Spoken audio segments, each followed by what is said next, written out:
पंजतन का। हमारे चैनल से जुड़ने के लिए YouTube पर लिम्रा एजेंसी सब्सक्राइब करें। हमारे नबी से पहले बेशुमार अंबिया और रसूल इस दुनिया में जलवागर हुए। 1,24,000 या 2,24,000 कमोबेश अंबिया कराम इस दुनिया में जलवागर हुए। बाज नबी शरीयत भी लेके आए और आसमानी किताब भी उन पे नाजिल की गई। शरीयतें भी लाए, आसमानी किताबें भी लाए, मगर होता क्या था, नबी के जाने के बाद उन्हीं की उम्मत उन्हीं की लाई हुई शरीयत में फेर बदल कर देते, चेंजिंग कर देते, बदलाव कर देते, यानी शरीयत को बदल डालते। उन्हीं की उम्मत के लोग उस नबी पे जो किताब नाजिल होती तो उस किताब में भी चेंजिंग कर देते, हेर फेर कर देते, इधर से उधर कर देते। बदल जाती उनकी किताब, बदल जाती उनकी शरीयत, मगर कुरान को आए हुए, शरीयत मुस्तफा को आए हुए कितना जमाना हो गया? तकरीबन 1450 साल। मैंने बड़ी लजाजत के साथ कहा था कि जैसे जाना हो पहले ही चला जाए। शायद आप लोगों को अपने मेहमानों की बातों की कोई अहमियत का एहसास नहीं है। अब सबको पेशाब लगेगी, सबको हाजत पेश आएगी, इसलिए कि अगर मैं भी लहरा मारता तो किसी को भी कुछ नहीं होता, है ना? अब वो भी तो जोर करेगा ना पूरा, वो आपके दिमाग में बिठाएगा तुम यहां बैठे हो, बारिश हो रही है, नहीं समझे? तो वो भी तो जोर करेगा ना।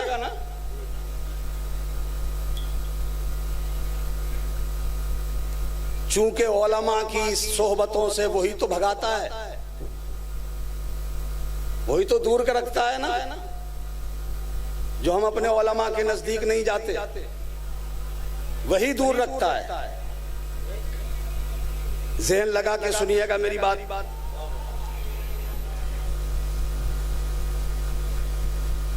शरीयत मुस्तफा को आए हुए कितना जमाना हो गया? तकरीबन 1450 साल। और कुरान को नाजिल हुए तकरीबन इतना ही जमाना समझ लीजिए, ठीक है? मगर कुरान का आज तक एक हर्फ नहीं बदला। शरीयत मुस्तफा का कोई कानून नहीं बदला। हाँ, ये अलग बात है कि कुरान में चेंजिंग कराने, बदलाव कराने के लिए हर दौर में सरफिरे लोग आते रहे। जैसे अभी माजी करीब में वसीम रिजवी की शक्ल में आया था ना एक पागल, हाँ, वो तो सुप्रीम कोर्ट में भी याचिका लेके पहुंच गया। कुरान में से 26 आयतों को निकाल दो, नतीजा क्या हुआ? कुरान तो नहीं बदला गया, वो खुद बदल गया, और इतना बदला कि त्यागी तक बन गया। और नतीजा ये हुआ, वो धोबी का कुत्ता, ना घर का ना घाट का, ना खुदा ही मिला, ना विसाले सनम, ना इधर के रहे ना उधर के। बीवी भी गई हाथ से, बच्चे भी गए हाथ से, खानदान भी जाता रहा। अच्छा, वो जिस कम्युनिटी से ताल्लुक रखता था, जिस जमात से उसका ताल्लुक था, उसके यहाँ होता यह है कि मरने से पहले ही वो अपनी कब्र खरीद लेते हैं, कब्र खुदवा लेते हैं, उसमें रेत भर देते हैं, और जब मर जाता है तभी रेत निकाल के उसी में गाड़ देते हैं। ये होता है उनके। उसने भी ले रखी थी, पहले से ले ली थी उसने, मगर उसकी जमात के लोगों ने उसकी ली हुई वो कब्र भी छीन ली। कहा कि वसीम रिजवी को हमारे कब्रिस्तान में दफन होने का कोई हक नहीं है। हो गया ना, हो गया काम उसका भारी। मगर कुरान कल भी असली था, आज भी असली है और कयामत तक रहेगा। एक बात ही हम अपने उलमा के ज़ौक़ के लिए कह दूं, वो जिस जमात से ताल्लुक रखता था ना, देखो अल्लाह के हर काम में हिकमत होती है, हमारी समझ में आए या ना आए, मगर अल्लाह का कोई काम हिकमत से खाली नहीं होता। उसने ये काम किया ना, याचिका दाखिल की 26 आयतों के बारे में कि ये 26 आयतें कुरान से निकाल दो। वो जिस जमात से ताल्लुक रखता था उसकी वो जमात का अकीदा था कि ये जो 30 पारों का कुरान है ये असली नहीं है। असली कुरान तो 40 पारों का था, ये उनका अकीदा था। मगर वसीम रिजवी ने जब यह हरकत की तो नतीजा क्या निकला? उसकी पूरी जमात एक प्लेटफार्म पे आ गई और पूरी दुनिया के सामने उनको यह इकरार करना पड़ा कि ये 30 पारों का कुरान ही आज के जमाने में जो मौजूद है यही कुरान असली है।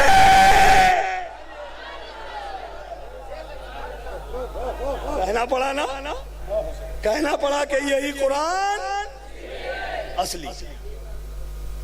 अब सुनो, हर जमाने में लोग आते रहे, हर दौर में लोग आते रहे कि कुरान में बदलाव कर देंगे, चेंजिंग कर देंगे।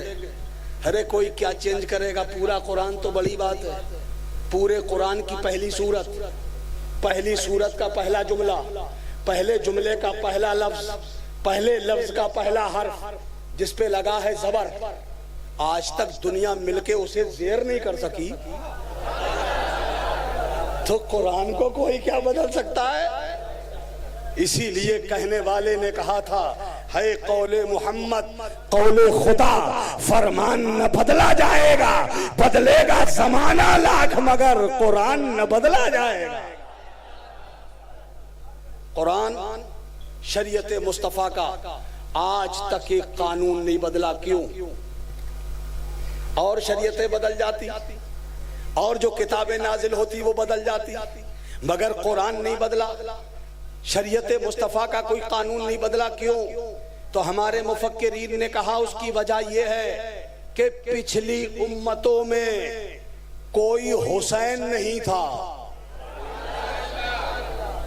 पिछली उम्मतों में कोई हुसैन नहीं था और कुरान और शरीयत मुस्तफा को बचाने के लिए अल्लाह ने हमें हुसैन दे दिया है। अब जिस जिस दौर में जब कोई कुरान और शरीयत के खिलाफ उठेगा, मेरे हुसैन उस दौर में किसी ना किसी शक्ल में तशरीफ ले आएंगे। और बड़ी सच्ची बात कही थी किसी ने, हर दौर में उठते हैं यजीदी फितने, हर दौर में शब्बीर जन्म लेते हैं। अब आप हिस्ट्री उठा के देख लो, जिस जिस जमाने में, जिस जिस जमाने में शरीयत के खिलाफ, कुरान के खिलाफ जब जब आवाज उठी, तो मेरे हुसैन का मिशन लेकर या तो उनकी नस्ल में से या उनके अकीदे के मुताबिक उनके मिशन को आगे बढ़ाने के लिए कोई ना कोई कायद, कोई ना कोई मुदब्बिर, कोई ना कोई मुफस्सिर हर जमाने में आता रहा। मामूली फितना उठा तो हजरत इमाम मालिक आ गए और आगे बढ़ो। जब जमाने में गुमराहियत ने जन्म लेना चाहा, तो अल्लाह ताला ने इमाम हुसैन के शहजादे हुजूर गौसे आजम को इस दुनिया में जलवागर कर दिया। और जब भारत की सरजमीन पे इस्लाम की जरूरत पेश आई तो अल्लाह ने इमाम हुसैन के बेटे हजरत ख्वाजा मोइनुद्दीन को इस हिंदुस्तान की सरजमीन पे भेज दिया और उन्होंने आकर के भारत की सरजमीन पर आकर के कह दिया, शाह हस्त हुसैन, बादशाह हस्त हुसैन, दी हस्त हुसैन, दी पना हस्त हुसैन, सरदार दस्त नदात दरदस्ते यजीद हक्का के बिनाए ला इलाहा हस्त हुसैन।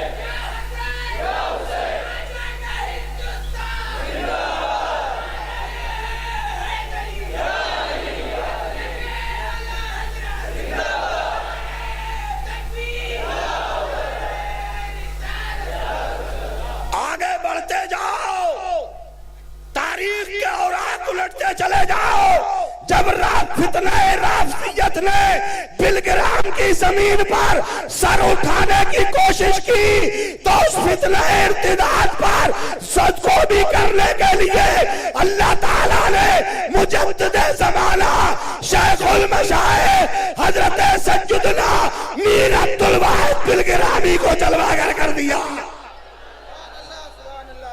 जिंदाबाद जिंदाबाद। बिलग्राम शरीफ की मुकद्दस सरजमीन मीर अब्दुल वाहिद बिलग्रामी, प्यार से बोलो, ये हैं रसूलुल्लाह की असली औलाद और मीर अब्दुल वाहिद बिलग्रामी के असली नस्ली शहजादे इस वक्त आपकी निगाहों के सामने जलवा अफरोज है। अपने मुकद्दरों पे नाज करो,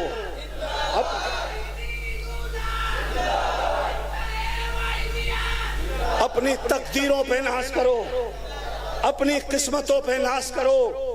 आज सरकार मीर अब्दुल वाहिद बिलग्रामी रज़ी अल्लाह ताला अन्हु, कौन मीर अब्दुल वाहिद बिलग्रामी, उनकी अजमतों के सूरज को हम क्या देख सकेंगे? आओ मैं तुम्हें उससे मिलवाए देता हूं, उनकी बारगाह में लेके चलता हूं जिनकी कोई बात तहकीक के बगैर नहीं हुई। अरे मियां, मीर अब्दुल वाहिद बिलग्रामी को समझने वाले बहुत हजरत लोग रहे। ये हजरत वो हजरत, मगर सबसे ज्यादा जिसने सरकार मीर अब्दुल वाहिद बिलग्रामी को समझा वो सिर्फ हजरत नहीं, वो बरेली के आला हजरत है। वाह वाह वाह वाह, नारे तकबीर, नारे रिसालत, मसलके आला हजरत, वाहिदी कॉन्फ्रेंस, वाहिदी दूल्हा। और एक बात बता दूं, ये जो मसौली में दिख रहा है, ये जो महरारा में जो कुछ दिख रहा है तुम्हें, इसका असल मरकज कोई और नहीं है, बिलग्राम ही है। ये किरणें बिलग्राम ही से चली है। इनका असल मंबा, इनका मरकज, इनका मावा मलजा कोई और जमीन नहीं, बिलग्राम शरीफ है। सब उसी दर के खोशाची हैं। और रह गई बरेली की बात, मेरे आला हजरत की बात, सुभान अल्लाह बोलो तो बताता हूं। मेरे आला हजरत अजीमुल बरकत मुजद्दिद दीनो मिल्लत अशाह इमाम अहमद रजा खान फाजिले बरेलवी जब बिलग्राम मोहल्ला की अजमत देखते, बरेली से चलते, कस्द किया है, इरादा किया है बिलग्राम का। बिलग्राम मोहल्ला की सरहद जहां से शुरू होती है वो बरेली का ताजदार अजमत बिलग्राम को देखकर अपनी जूतियां निकाल लेता, अपनी नालें निकाल लेते, अपनी जूतियां निकाल कर अपनी बगल में रख लेते और ज़मीने बिलग्राम को देखकर आगे बढ़े। कहीं कुतुबा आराम फरमा, कहीं अब्दाल आराम फरमा, कहीं अपने वक्त के गौस आला आराम फरमा। ज़मीने बिलग्राम की ये शान और शौकत, ये इज्जत व आबरू, ये शान, ये मकाम बरेली के आला हजरत ने देखा तो बेसाख्ता पुकार उठे, अल्लाह अल्लाह, इज्जो शानो एहतरामे बिलग्राम। ये उलमा है हमारे। जब कोई ऐसी चीज जो मुहय्यरुल उकूल हो, अक्ल को हैरान कर देने वाली, ताज्जुब खेज अगर कोई चीज इंसान देखता है और बहुत ज्यादा जब हैरत ज़दा हो जाता है उस चीज को देखकर, तो उसकी जबान से निकलता है अल्लाह अल्लाह, निकलता है ना। आला हजरत ने ज़मीने बिलग्राम देखी तो कहा अल्लाह अल्लाह, इज्जो शानो एहतरामे बिलग्राम, अब्दे वाहिद के सबब जन्नत है नामे बिलग्राम। अब्दे वाहिद के सबब जन्नत है नामे बिलग्राम। और आला हजरत बोले आसमां ऐनक लगाकर मेहरो माह की देख ले, आसमां ऐनक लगाकर मेहरो माह की देख ले, जलवे अनवारे हक है सुबह शामे बिलग्राम। जलवे अनवारे हक है, जलवे अनवारे हक है सुबह शामे बिलग्राम।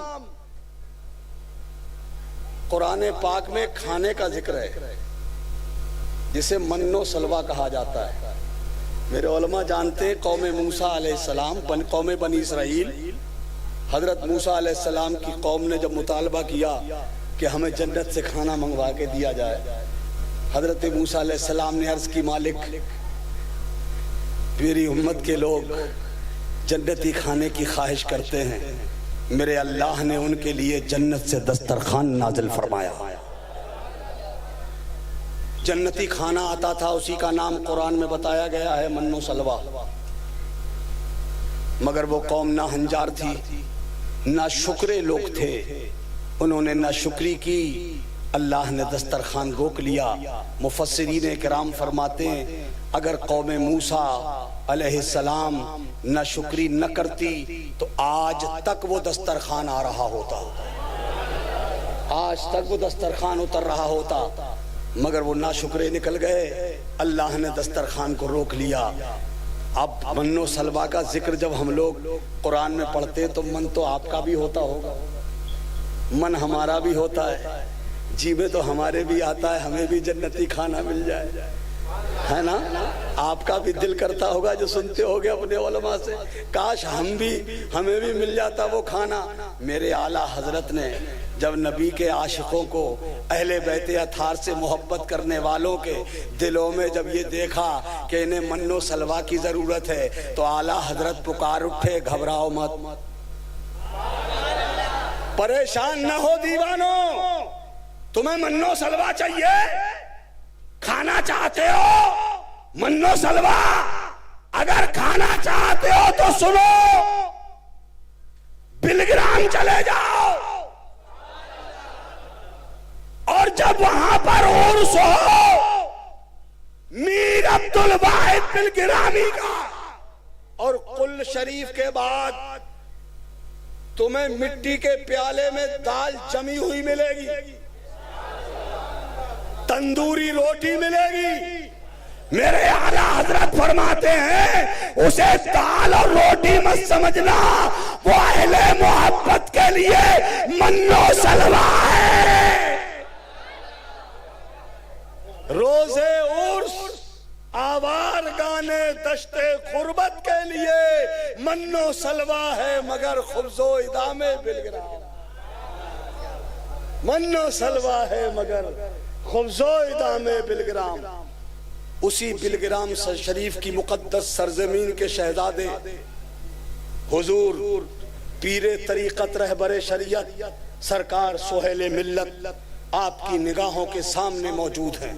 सुभान अल्लाह। ये ऐसे रोशन ज़मीरों की बारगाह, ऐसे रोशन ज़मीर, इन्हीं सज्जदों को, इन्हीं आकाओं को देखकर मेरे आला हजरत ने कहा था, जर्रे झड़कर तेरी पैजारों के ताज सर बनते हैं सज्जारों के, कैसे आकाओं का बंदा हूं रजा, बोल बाले मेरी सरकारों के, बोल बाले मेरी सरकारों के। यही है वो आका, इन्हीं के लिए कहा था आला हजरत। चूंकि महारारा शरीफ जो है वो बिलग्राम ही का तो एक हिस्सा है। सरकार मीर अब्दुल वाहिद बिलग्रामी के एक बेटे हजरत शेखुल मशाइख सज्जुदना मीर अब्दुल जलील बिलग्रामी वो महारारा शरीफ चले गए। हजरत मीर अब्दुल जलील बिलग्रामी के साहिबजादे सज्जुदना मीर मोहम्मद उवैस वो बिलग्राम आ गए। उनके बेटे हजरत सज्जुदना मीर मोहम्मद उवैस बिलग्रामी के शहजादे हुजूर साहिबुल बरकात सरकार सज्जुदना शेख शाह बरकतुल्लाह इश्की महरवी, वाह वाह वाह, वो अपने दादा जान के पास चले गए। अरे प्यार से बोलो यार, सुभान अल्लाह। असल मंबा तो बिलग्राम है, मरकज तो बिलग्राम है। और एक साहिबजादे हजरत मीर अब्दुल वाहिद बिलग्रामी के सरकार सज्जदना मीर तैयब वो महारारा बिलग्राम में मोहल्ला में आज भी जलवा अफरोज, लाखों करोड़ों दीवाने आज भी जाते। वो मरजे खलायत बारगाह आज भी मौजूद है। अल्लाह अकबर। कौन मीर तैयब जिनकी असली नस्ली औलाद हजरत सरकार सोहेले मिल्लत है, वो मीर तैयब जिनके जमाने के उलमा मशाइख औलिया इकराम मुत्तफक अलैह ये कहा करते थे कि जिसे जमीन पर चलता फिरता फरिश्ता देखना हो वो मीर तैयब को देख लिया करे। नारे तकबीर, नारे रिसालत। सरजमीने बिलग्राम शरीफ, सरजमीने बिलग्राम शरीफ, वाहिदी दूल्हा, वाहिदी कॉन्फ्रेंस। कौन मीर तैयब? सुभान अल्लाह बोलो तो आगे बताता हूं। दिल लग रहा है आपका? बात मेरी आपकी समझ में आ रही है? सरकार मीर तैयब, मेरे उलमा बैठे ये अच्छी तरह समझते हैं, हिंदुस्तान के सबसे बड़े मुहद्दिस हजरत सज्जुदना शेख अब्दुल हक मुहद्दिसे देहलवी, इंडिया के सबसे बड़े और सबसे पहले मुहद्दिस शेख अब्दुल हक मुहद्दिसे देहलवी दिल्ली में बैठे हैं, किताब पढ़ा रहे हैं शागिर्दों को। आपके तिला मजा की जमात बैठी है, पढ़ा रहे हैं। पढ़ाते पढ़ाते एक मुगलक इबारत आ गई, जरा पेचीदा। हजरत तो समझा रहे थे मगर बच्चों की समझ में नहीं आ पा रही। तो हजरत शेख अब्दुल हक मुहद्दिसे देहलवी ने कहा, काश इस वक्त मीर तैयब होते तो इबारत को आसानी से हल फरमा देते। ये शेख अब्दुल हक मुहद्दिसे देहलवी कहकर अभी खामोश ही हुए थे। खामोश होकर जो दरवाजे की तरफ नजर उठाई तो देखा दरवाजे पे हजरत मीर तैयब खड़े हुए हैं। जिंदाबाद जिंदाबाद, सुभान अल्लाह। वहीं से फरमा रहे मुहद्दिस साहब, अगर इस इबारत को इस तरह से पढ़ा जाए, यानी एराब बदल कर इस तरह से पढ़ा जाए, तो इस इबारत पे कोई इश्काल वारिद ही नहीं होगा। वो मीर तैयब, सुभान अल्लाह बोलो। ये रोशन ज़मीरों की, ये रोशन ज़मीरों की बारगाह है मियां, ये रोशन ज़मीर बुजुर्ग हैं। वही सरकार मीर तैयब की एक और बात बता देता हूं, अगर आपका मन लग रहा हो तो। बिलग्राम शरीफ की सरजमीन, लोग हजरत की खिदमत में आते, आज भी बसें आती हैं। जो जानने वाले हैं वो सब समझते हैं, वो जानते भी हैं। लाखों दुखियारे आते हैं, मगर मीर अब्दुल वाहिद का फैजान लेकर के वो खुश होकर के चले आते हैं, रोते जाते हैं, हंसते आते हैं। वो है महर बिलग्राम मोहल्ला। मीर तैयब का जमाना है, हजरत के गुलाम आते, बैठते, फैज पाते, चले जाते। बिलग्राम शरीफ में एक ज़ियाउद्दीन नाम के साहब रहते थे।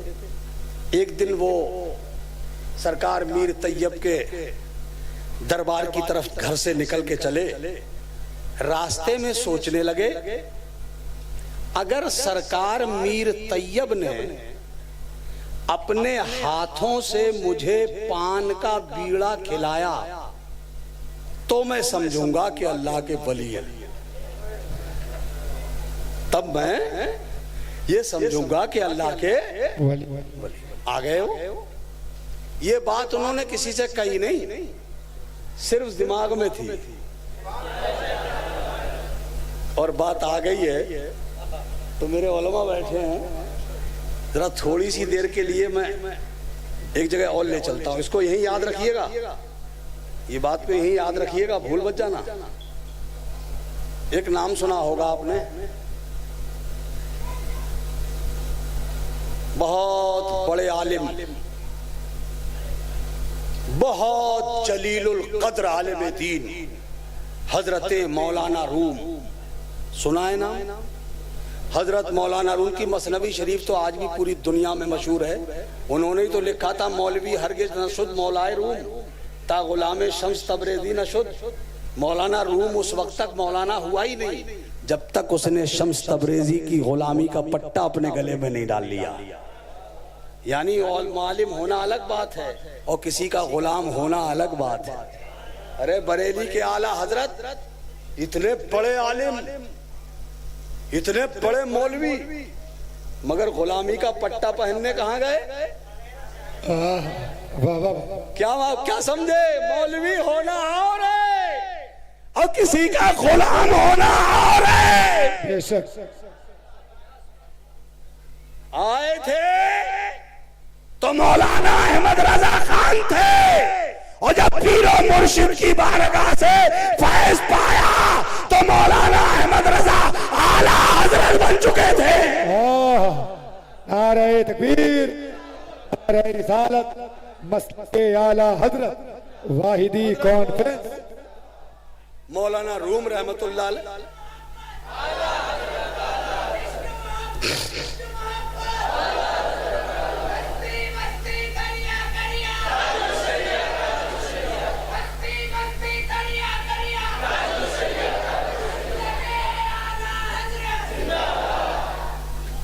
हजरत मौलाना रूम पढ़ लिख के जब फारिग हो गए तो उस जमाने में एक अल्लाह के वली हुआ करते थे, उनकी विलायत का सूरज खत्ते निस्फुन नहार पे जगमगा रहा था, हजरत शम्स तबरेज।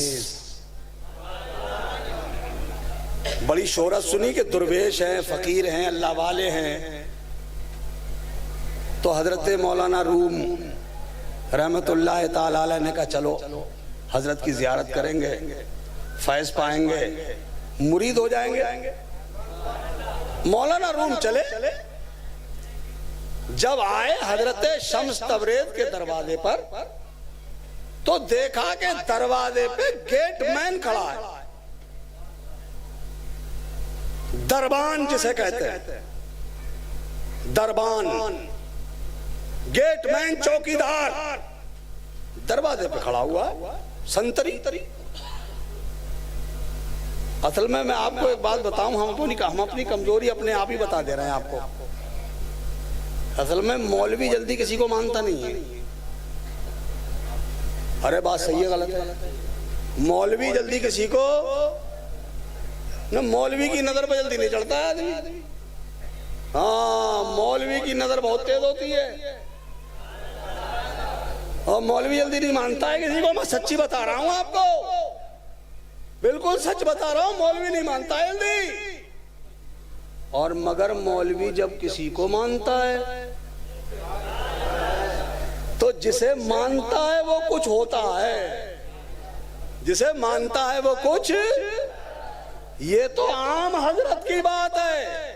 अब अंदाजा लगाओ, जिस घराने को आला हजरत ने माना हो, उस घराने की अजमत का आलम क्या होगा। बेश बेश।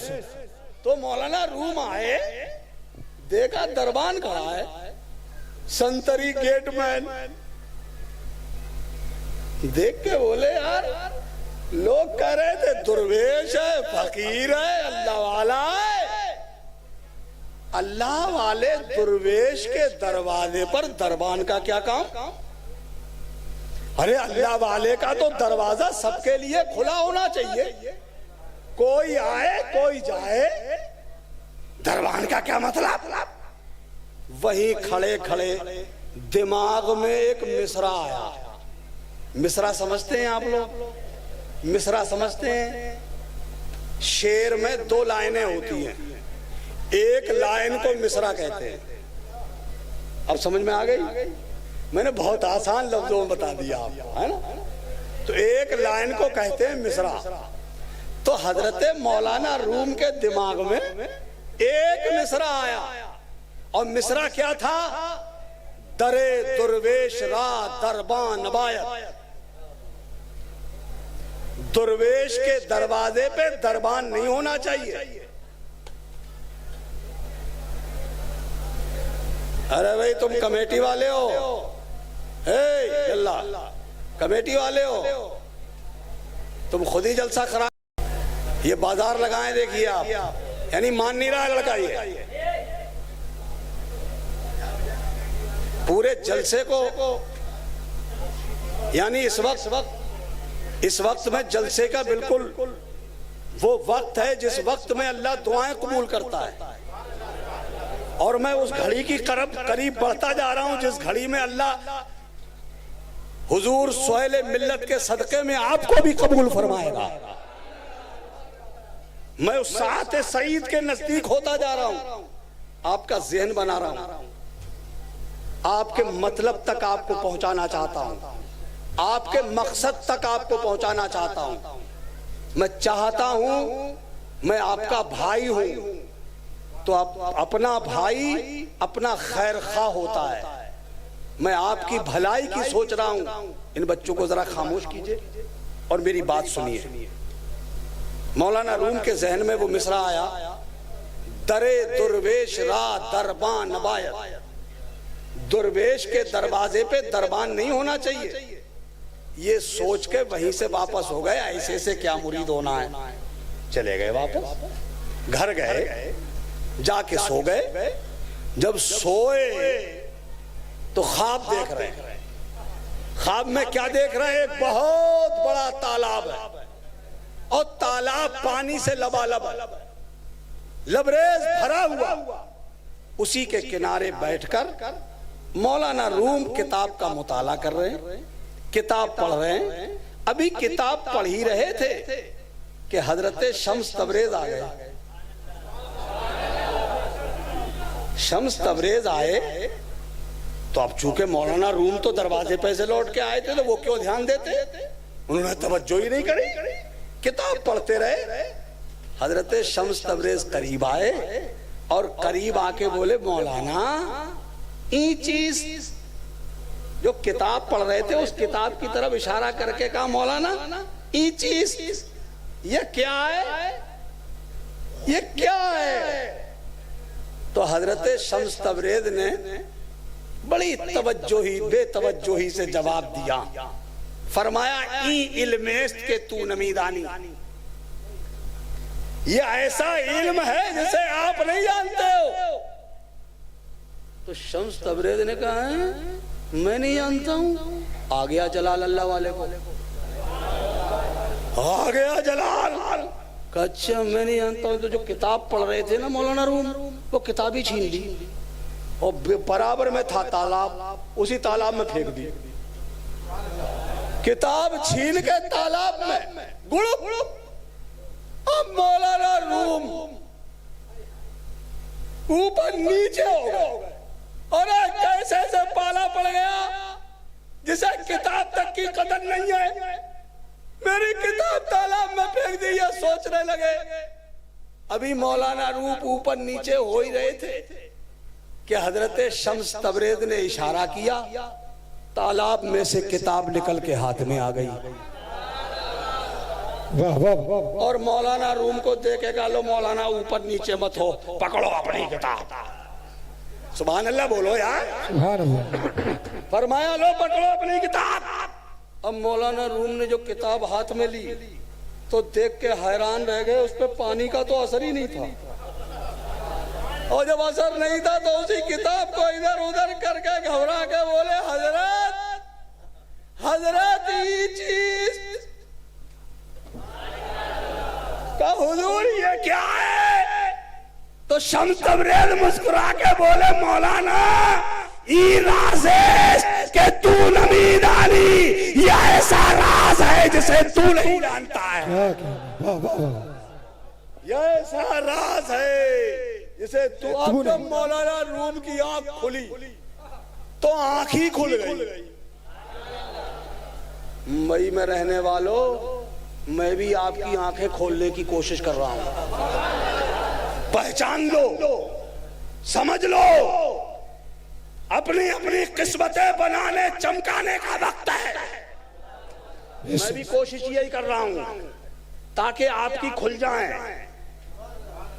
नहीं समझे? आंखें खुलने का मतलब नहीं समझे? कभी कभी बच्चों से कहते नहीं क्यों रे तेरी आंखें खुलाई नहीं, हैं? कहते नहीं कहते? तो वही वाली मौलाना रूम की जो आंख खुली तो वही वाली खुल गई। समझ गए सजा मिली है, समझ गए सजा मिली है। दौड़े दौड़े गए, हजरत शम्स तबरेज के कदमों में जाके गिर गए। सरकार बड़ी गलती हो गई, हुजूर भूल हो गई, मैं नादानी में। तो हजरत शम्स तबरेज ने मुस्कुरा के कहा मौलाना जो दरवाजे पे सोच के गए थे वो सुनाओ। जो दरवाजे पे सोच के गए थे वो सुनाओ। तो अब पीर का हुक्म था, अब तो सुनाना ही था। कहने लगे हुजूर मैं ये सोच के गया था, दरे दुर्वेश रा दरबान बायत, दुर्वेश के दरवाजे पे दरबान नहीं होना चाहिए। तो हजरत शम्स तबरेज बोले मौलाना इसमें एक मिसरा और लगा लो ताकि शेर पूरा हो जाए। तुमने कहा ना दरे दुर्वेश रा दरबान बायत, आगे लिखो बायत ता सगे दुनिया तरना आया। दरवाजे पे दरबान होना चाहिए ताकि दुनिया के कुत्ते अंदर ना घुस जाए। नारे तकबीर, नारे रिसालत, ये रोशन वाहिदी कॉन्फ्रेंस। अब देखो सरकार मीर तैयब बिलग्राम जियाउद्दीन साहब ये सोच के निकले थे हजरत अपने हाथ से मुझे पान देंगे तब मैं समझूंगा कि अल्लाह के वली है। ये बात किसी से कही नहीं उन्होंने, दिमाग में ही थी। आ गए, बैठे, आके बैठ गए। हजरत सरकार शेखुल मशाइख सरकार मीर मोहम्मद तैयब रहमतुल्लाह ताला अलैह के एक खादिम हुआ करते थे। हजरत उन्हें प्यार से बल्लू मियाँ कहते थे। हजरत ने फरमाया बल्लू मियाँ जरा पान तो ले आओ। बोलो बोलो यार सुभान अल्लाह बोलो। कहा बल्लू मियां जरा पान तो लेके आओ। बल्लू मियां पान ले आए, सबको पान पेश किए गए, उनको ही नहीं दिया गया। जिन्होंने सोचा था उनको ही नहीं दिया गया। लोगों ने फैज पाया, उठ उठ के चले गए। लास्ट में रह गए जियाउद्दीन साहब। हजरत ने अपने हाथ से पान का बीड़ा उठाया और जियाउद्दीन साहब को देते हुए फरमाया, मियां अल्लाह वालों के बारे में ऐसा सोचना नहीं चाहिए। नारा लगाना चाहिए था। नारे तकबीर, नारे रिसालत, नारे रिसालत। मीर तैयब बिलगरामी, मीर तैयब बिलगरामी। मैं खुद गवाह हूं, मैं खुद शाहिद हूं। मेरे मुर्शिदे इजाजत सरकार के अब्बूजान हुजूर ताहिरे मिल्लत, जिनको सानिए मीर तैयब कहा जाता था, जो सूबहू मीर तैयब की तस्वीर कहे जाते थे, मैं खुद शाहिद और गवाह हूं। कितने मुरीद हजरत के मुझे ऐसे मिले जिन्होंने कहा, हुजूर मेरी हिम्मत कभी नहीं हो सकी कि मैं अपने मुर्शिद को अपना दुख बता दूं, अपना दर्द पेश कर सकूं। हिम्मत नहीं, जबान नहीं खुली। कुर्सी के पीछे खड़ा हो गया। मैं अपने दिल में सोचता था मेरे मुर्शिद के जरिए मेरा ये काम हल हो जाए, निगाह करम हो जाए। तो सरकार मीर ताहिर पीछे देखते थे और देख के कहते थे इधर आओ। वो सामने आता तो उसे तावीज देते और फरमाते जाओ अल्लाह तुम्हारा काम आसान कर देगा। सुभान अल्लाह, सुभान अल्लाह, सुभान अल्लाह। जिंदाबाद। मैंने भी जलवे देखे हैं सरकार मीर तैयब के। सुभान अल्लाह बोलो। सुभान। आज उन्हीं के शहजादे, उन्हीं के साहिबजादे। अब मैं हजरत के मौजूदगी में मैं वो बातें नहीं कहना चाहता, बस इशारा समझ लो आप। मेरी तरफ से ये इशारा समझ लो, ये मुंबई में रहने वालों, ये वक्त सोचने का नहीं, अपनी किस्मत जगाने का वक्त है। सरकार मीर अब्दुल वाहिद बिलगिरामी के शहजादे के दामन से वाबस्ता हो जाओ। ये दामन पकड़ के मचल जाओ। ये वो असली नस्ली सैयद हैं जिनकी सियादत पर कसम खाई जा सकती है। ऐसे सैयद आप अंदाजा लगा लेना कितने ओरिजिनल होंगे। हुजूर के जमाने से मेरे आका करीम सल्लल्लाहु अलैहि वसल्लम की नस्ल पाक में हुजूर सुहेल मिल्लत 49वीं पुश्त में है। मेरे हुजूर की 49वीं पुश्त में हुजूर सुहेल मिल्लत है। ये बहुत तकदीर और किस्मत वाले की बात होती है मियाँ, जो ऐसे बुजुर्गों का दामन मिलता है। मैं चाहता हूं कि आप में से कोई एक भी बाकी न रहे, सबके सब ये दामन पकड़ के मचल जाओ।